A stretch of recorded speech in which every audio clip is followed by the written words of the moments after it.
Estás a punto de empezar a leer la nueva novela de Italo Calvino, Si una noche de invierno un viajero. Relájate, concéntrate, aleja de ti cualquier otra idea, deja que el mundo que te rodea se esfume en lo indistinto. La puerta es mejor cerrarla, al otro lado siempre está la televisión encendida. Dilo enseguida a los demás, no quiero ver la televisión. Alza la voz si no te oyen. Estoy leyendo. No quiero que me molesten. Quizás no te han oído con todo ese estruendo.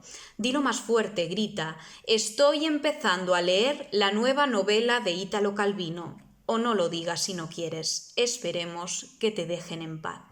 Adopta la postura más cómoda, sentado, tumbado, ahubillado, acostado de espaldas, de lado, boca abajo, en un sillón, en el sofá, en la mecedora, en la tumbona, en el puff, en la hamaca si tienes una hamaca, sobre la cama naturalmente o dentro de la cama. También puedes ponerte cabeza abajo en postura de yoga. Con el libro invertido, claro.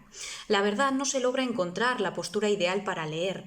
Antaño se leía de pie ante un atril, se estaba acostumbrado a permanecer en pie.